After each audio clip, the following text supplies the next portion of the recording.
Kom ons bid saam en dan vra ons dat die skrif ons oopbreek.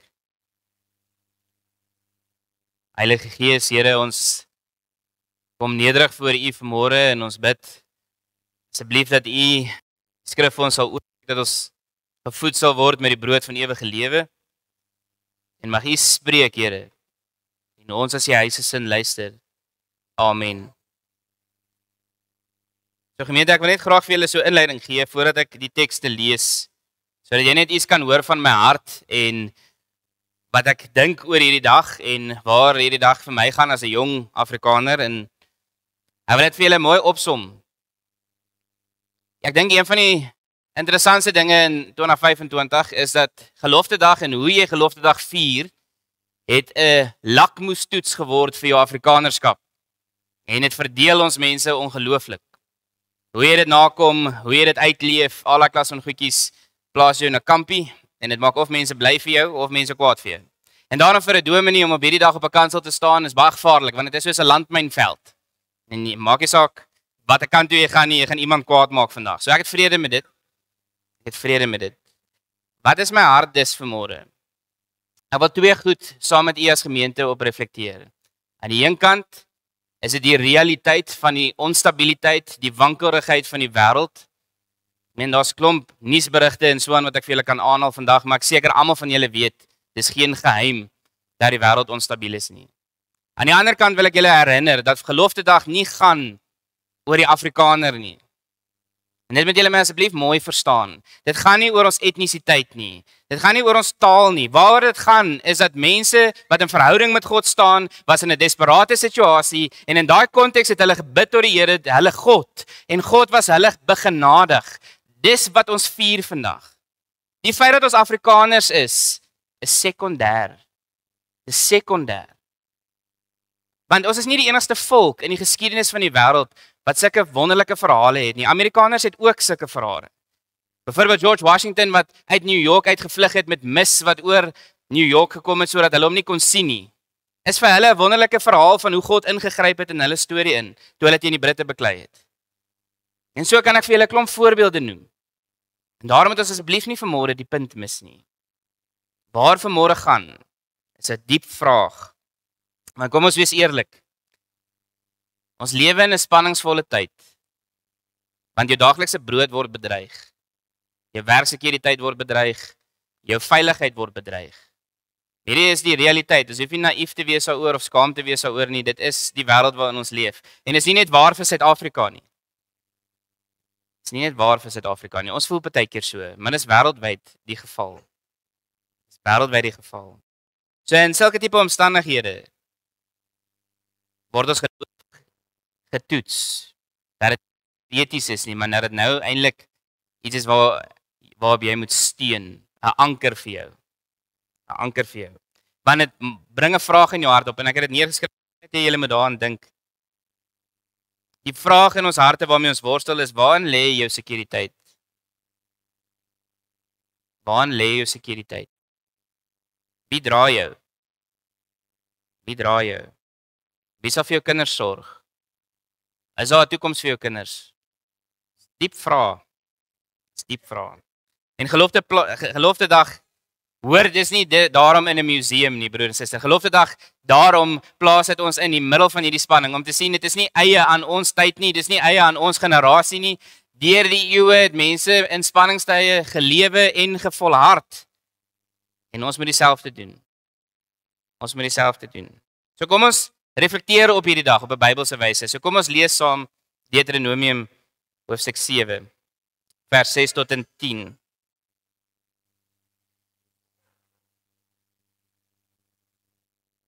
Deuteronomium 7 vers 6 sê: jy is 'n volk wat die Here jou God wat vir die Here jou God afgesonder is. En vir jou het die Here jou God gekies om uit al die volke op aarde sy eiendomsvolk te wees. So kan ons vanmôre met sekerheid sê, broer en suster, dat weens ons geloof in die Here Jesus Christus, wat aan ons geskenk is, en weens ons vertroue dat Christus die enigste verlosser en saligmaker is, dat ons deel is van hierdie verbondstradisie en verbondsvolk. Absoluut. God het gekies. Ons glo dit, ons bely dit en jy kan daarin troos vind dat die Here was jou begenadig. Alright, maar hier kom nou vers 7. Die Here het jou nie lief gekry en gekies omdat jy groter was as die ander volke nie. Jy was die kleinste van almal. Omdat die Here jou liefhet en hy sy belofte nakom wat hy met 'n eed bekragtig het aan jou voorvaders, het hy jou deur sy groot krag laat wegtrek en jou bevry uit die plek van slawerny, uit die mag van die Farao, die koning van Egipte. Weet dan nou, die Here jou God, hy is God. Hy is die betroubare God wat sy verbond in stand hou en sy troue liefde betoon tot aan die duisendste geslag van hulle wat hom liefhet en sy gebooie gehoorsaam. Maar aan die ander kant, hy straf elkeen wat hom haat. Hy bring hom om en hy laat nie na om elkeen wat hom haat te straf nie. Dis ons eerste skriflesing net tot sover. Al wat ek hierin vir julle wil sê is hier's 'n humbling truth, soos die Engelsman sal sê in hierdie gedeelte van Deuteronomium 6.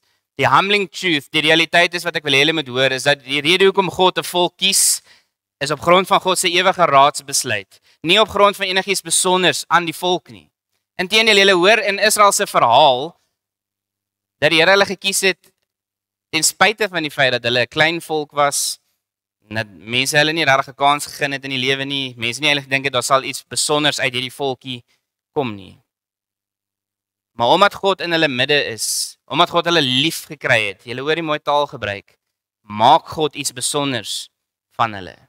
Die versoeking dus, is dat soos wat hulle groter word, soos wat hulle invloedryk word, soos wat hulle ryker word, dat hulle dan begin dink dit is omdat hulle besonders is. En hulle vergeet hulle afhanklikheid van die Here hulle God. Dis die versoeking. En is ook die versoeking vir ons. Is ook die versoeking vir ons, dat ons dink dit gaan oor ons. Nee broer en suster, dit gaan oor hom. Gaan oor hom. Julle het gehoor, hoekom is die Here lief vir hulle? Hoekom het hy hulle uitverkies? Hy gee 2 redes. 1, omdat julle die kleinste was. 2 sê hy, dis omdat ek die eed hou wat ek aan jou voorvaders beloof het. Dis hoekom. God is getrou aan homself. En daarin lê vir my en vir jou 'n diep troos, broer en suster. Want ons dink baie keer, soos ek al vir u baie gesê het, oor Kersvader en so aan, dink ons baie keer ook so oor God, dat as jy soet is, dan gaan die Here jou seën, en as jy stout is, dan gaan hy vir jou steenkool gee. En dit is sodat die Here ons soms tig. Maar dit beteken nie hy gee vir jou steenkool nie, tig is ook seën, omdat ek jou lief het. Ons moet daarom in 2025 'n teologie hê van lyding. Om te weet dat wanneer ons deur lyding gaan en deur spanning gaan en voel ons word verneder en te neergedruk, dat dit nie vir jou moet voel jy is God se verlate nie. Maar dis nie wat die Bybel my leer nie. Die Bybel leer my juis die aarde kan dreis, kan skud, die nasies kan wankel, koninkryke kan val, al hierdie dinge rondom my kan ongelooflik onstabiel wees. Maar ek het 'n ewige anker. En dit is dat ek aan God behoort. Ek behoort aan hom. Maak nie saak wat om my aangaan nie. Mag ons nie dit vergeet nie. So, die Afrikaner se verhaal en Israel se verhaal raak definitief mekaar. Daar is parallelle en ooreenkomste. Hulle loop nie noodwendig so parallel soos ons dink nie. Daar is ooreenkomste. Daar's 'n volk wat trek, 'n volk wat hulp soek op pad na hulle plek van vrede, of soos dat hulle dit noem, die land van melk en honing. En 'n volk wat konflik, gevaar en verlies beleef. Daar's effektief ooreenkomste. Hulle dan in hulle desperaatheid nader hulle tot God en sê asseblief gee vir ons uitkoms. Red ons. En dan doen hy dit. Die Here het dis nie ingegryp in die geskiedenis van die Afrikaner omdat hy gedink het ons het dit verdien nie. Die Here het ingegryp in die geskiedenis van die Afrikaner omdat hy ons begenadig was en omdat hy ons barmhartig was. En saam met dit het 'n roeping gekom. En hier is 'n interessante storie wat ek net wil hê julle moet my aan gaan toets. Het julle geweet dat toe ons voorvaders gesê het ons sal 'n huis oprig waar dit U behaag? Wat is die eerste ding wat hulle gebou het as hulle 'n dorp gestig het? Dis 'n kerk. Dit is ongelooflik hoe ons voorvaders hierdie tradisie nagekom het. Jy kan in enige klein dorpie in Suid-Afrika inry. Die eerste ding wat jy gaan sien is 'n kerktoring. Daar's 'n poskantoor, dalk 'n borrelstoer. Jy waarskynlik 'n bottelstoel en 'n kerkgebou. En 'n kerkgebou. Dis wonderlik. Dis ongelooflik. En hierdie laat my dink aan 'n gesegde wat my ouma altyd vir my gesê het toe ek 'n jong man was. Sy het altyd vir my gesê, Julian, jy kan nie 'n goeie Afrikaner wees as jy nie 'n Christen is nie. Jy kan nie 'n goeie Afrikaner wees as jy 'n Christen is nie. In haar gedagtegang en wat sy my geleer het, is dat Afrikanerskap en Christendom is so in mekaar verweef dat jy eintlik nie ons kultuur kan losmaak van die Bybel nie. Hoe het ons taal ontwikkel van 'n kombuistaal af na akademiese taal? Met die vertaling van die Bybel. Ons gaan nou volgende jaar as ons genooi om Witkerk toe te gaan in Middelburg, pragtige erfenisgebou, want hulle kry 'n nuwe dominee, hulle bevestig 'n nuwe predikant en hulle het 'n skildery vrygestel wat vir my so aangrypend was dat soos wat die mense trek het Middelburg toe, is dit hulle in hulle ossewaans en hulle slaan kamp op en waartoe kom hulle?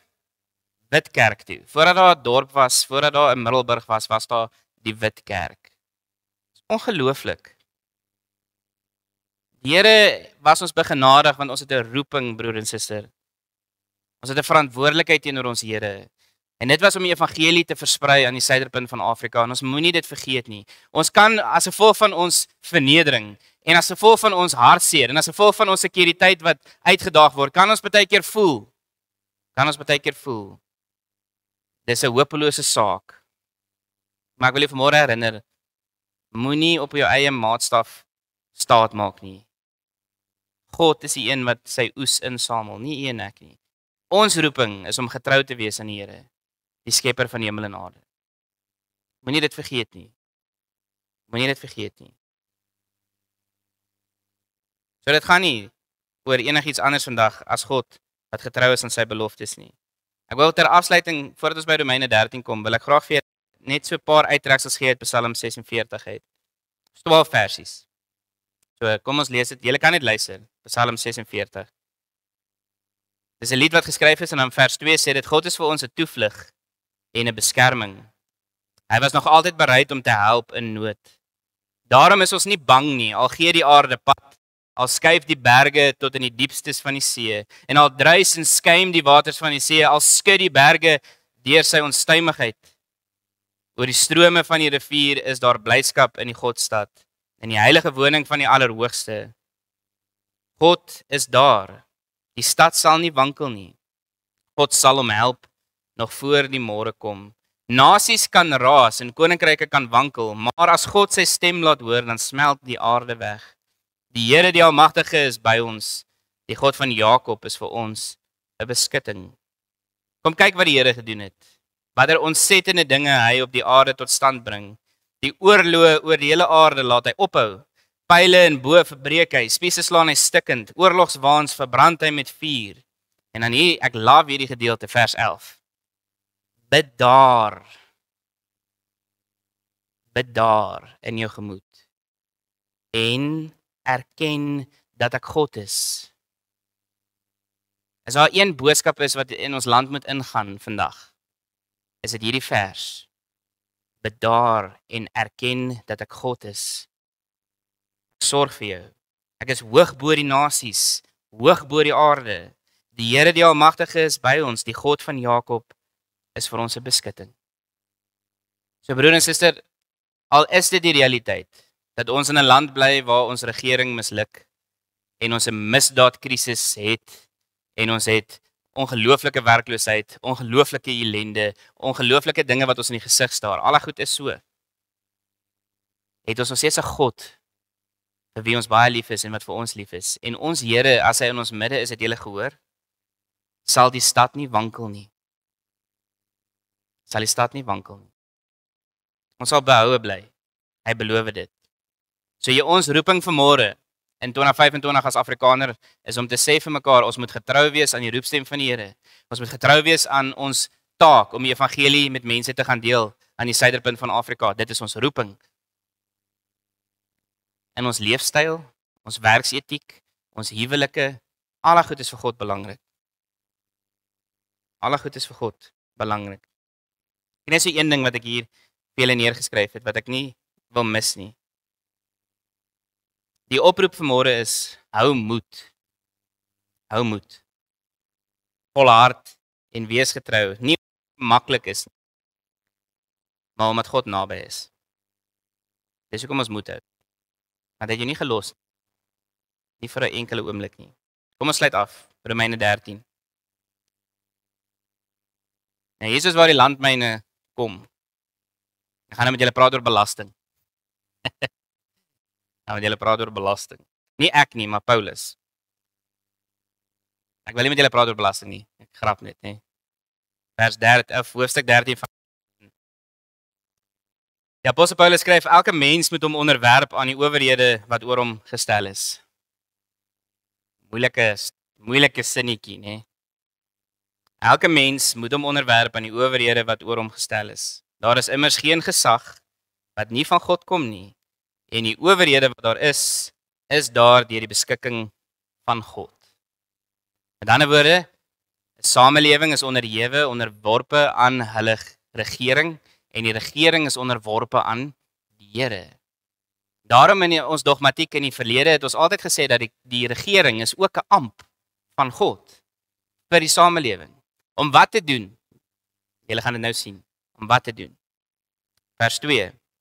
Wie om teen gesag verset, kom dus in opstand teen die ordening van God. En wie in opstand kom, sal sy verdiende straf kry. 'n Mens hoef nie vir die owerhede bang te wees as jy goed doen nie, maar wel as jy kwaad doen. Wil jy sonder vrees vir die owerhede lewe? Doen dan wat goed is, en die owerheid sal jou prys. Want die owerheid is 'n dienaar van God tot jou beswil.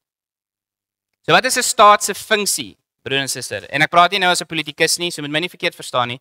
Ek praat as die profeet van 'n samelewing, die een wat die gewete is van ons leiers, ons konings, as ons dit so kan stel. Die doel van die staat is om die mense te dien sodat hulle God in vrede kan aanbid. Dit is die doel van die staat, om hulle wat sonde pleeg te straf, want hulle het die swaard. Dis hulle doel. Nou is die vraag, wat doen jy in 'n samelewing waar jou staat nie hierdie roeping nakom nie? Hulle misluk. Dan wat? Gee dit jou dan die reg om jou te verset teen gesag? Dis die vraag. Vers 5. Of so die tweede gedeelte nog van vers 4 wat sê hy is immers ook hierin die dienaar van God dat hy die kwaaddoener moet straf. Daarom moet jy jou onderwerp, nie net omdat jy vir straf bang is nie, maar ook omdat dit 'n gewetenssaak is. En dit is ook waarom jy belasting betaal, want die owerhede is dienaars van God en hulle is besig om hulle opdrag uit te voer. Gee dus aan almal wat hulle toekom. Belasting as dit belasting is, aksyns as dit aksyns is, ontsag as dit ontsag is, eer as dit eer is. Net tot sover. So, ter afsluiting vandag wil ek vir julle sê, ons moet politiek ernstig opneem, want politiek is 'n uitvloei van ons teologie, politiek is 'n uitvloei van ons roeping, ons moet daaraan deelneem, ons moet dit ernstig opneem. Maar julle moet asseblief vandag hoor, ons moenie politiek verafgod nie. Politiek is nie die end all be all nie. Maar die gevaar is, ons plaas ons hoop in politieke leiers, bo ons hoop in die Here. As hierdie party maar net kan wen, as hierdie ou net president kan word, dan sal alles oké. Nee, broer en suster, dit is God wat hierdie dinge bepaal. Julle het dit nou gehoor. Niemand sit in 'n gesagsposisie as die Here dit nie georden het nie. En daarmee moet ons stoei. Dis iets waarna ons moet kou. Dis 'n spanning wat die Bybel nie noodwendig vir jou oplos nie. Maar binne in so 'n situasie is jou roeping om getrou te wees aan dit wat die Bybel van jou verwag. So as hulle belasting van jou eis, dan betaal jy jou belasting. Moeilik. Dis een ding om belasting te betaal en jy ry nie in 'n slaggat as jy by jou draaifooi uitry nie. Of daar's nie die wool wat in jou strate afloop soos nou en welkom nie. Dis een ding, dan betaal ons belasting. Maar dis 'n ander ding as ons belasting betaal en jy moet nog steeds jou band verruil of jy moet iemand anders betaal om jou buur se gras te sny ensovoorts. So, al hierdie goed is waar. Maar dit verander nie dat ons 'n verantwoordelikheid het teenoor God vir die tipe burgers wat ons is in die land waar ons geplaas het nie. Dis wat ek wil hê julle moet raak sien. Wanneer die staat dis doen wat hy moet doen, dan is dit genade. En wanneer hy misluk, dan doen die staat sonde. En God gaan hom aanspreeklik hou. Hoor julle dit? Daar's troos. Die Here gaan hulle aanspreeklik hou. Hy beloof dit. Daar's troos. Die Here sien dus, die Here veroordeel en die Here sal reageer. Dit is sy belofte. Die grootste troos is nie dat die staat eendag reggemaak sal word nie. Asseblief moenie julle hoop in dit plaas nie. Dis nie ons enigste troos nie. Die grootste troos vir my en vir jou is dat ons sekuriteit nie afhang van die staat nie. Hoor julle dit? Ons grootste troos is dat ons sekuriteit nie afhang van die staat nie. Dit is geanker in God. Dit is geanker in God. So ons moet dit ernstig opneem, want dit is deel van ons roeping om sout en lig vir die wêreld te wees en te beklei vir geregtigheid. Maar, hoor nou, en hiermee sluit ek af. Paulus se punt is eenvoudig. Neem politiek ernstig op, maar moenie politiek aanbid nie. Die staat is nie jou herder nie. Hoor julle dit? Die staat is nie julle herder nie. Die president is ook nie jou skuld nie. Die regering is nie ons rots nie. Net Christus is. Hy is ons herder, hy is ons skuld en hy is ons rots waarop ons bou. Mag julle dit onthou? Die Here alleen. So, as ons dit vat na Geloftedag toe, Geloftedag is nie 'n monument vir die Afrikaner nie. Geloftedag is 'n monument vir Christene, gelowiges, vir wie die Here begenadig was. En daarom kyk ons terug, nie so dat ons onsself verheerlik nie, maar dat ons aan God kan sê, aan U kom toe alle lof, alle eer, tot in alle ewigheid. Dis waar die dag gaan. Dis waar die dag gaan. So daarom kan ons met geloof en vertroue vorentoe kyk. Want God is die een wat kies. God is die een wat ons red. Hy is die een wat ons dra en die een wat in ons midde is. Dit is wat hy beloof. So wat waar is die volgende. Mense wat onseker is oor hulle salaris. Dit is 'n egte vrees. Maar die Here is by jou. Die Here gee uitkoms. Dit is waar ook vir jong ouers wat wonder oor hulle kinders se toekoms. Dit is waar vir bejaardes wat die land se morele verval sien, waar ons was en waar ons nou is. Weet jy of julle dit al besef het nie, maar ek byvoorbeeld wat 30 jaar oud is, ken nie 'n Suid-Afrika wat nie deur die ANC regeer word nie. Dis al wat ek ken. Dis al wat ek ken. So bejaardes, julle het 'n ander visie van die land, iets wat ons gehaat het teenoor waar ons nou is. Ons het boere, dis waar vir boere wat onseker is oor reën en allerlei regulasies, red tape wat vir hulle uitgedink word. Dis waar vir elke klein sake eienaar wat in survival mode moet oorleef met load shedding en allerlei ander dinge. Laastens, dis waar vir kerkfamilies wat bekommerd is oor die toekoms van ons land. Egte vrese, bekommernisse. Maar wat is ons roeping te midde van dit alles? Wees getrou, want God is getrou. Hou moed, want God is naby. Volhard, want die Here verander nie. Hy verander nie. So gemeente, in Deuteronomium sien ons waarom God ons dra, want hy's lief vir ons en hy het 'n eed afgelê. En hy's getrou aan daardie eed. In Psalm 46 sien ons hoe God ons dra, hoe hy ons dra. Hy's vir ons 'n veilige beskutting. In Romeine 13 sien ons wat God van wêreldse magte verwag, want hulle is in diens van die Here. Maar in die kruis van ons Here Jesus Christus sien ons God se hart vir ons. Ons sien God se hart vir ons. Verlossing, vernuwing, 'n toekoms. Ongeag wat om ons dalk mag gebeur. En mag ons daaraan vashou. In Jesus naam. Kom ons bid.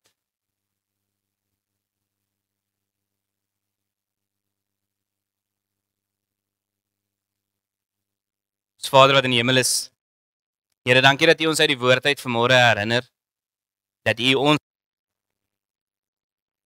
gekies het op grond van die ewige raadsbesluit, en is genade, barmhartigheid, en U is die een wat ons vorm, U is die een wat ons laat groei, U is die een wat ons gebruik, as die instrumente om lig en sout vir die wêreld te wees, ook hier in die suiderpunt van Afrika.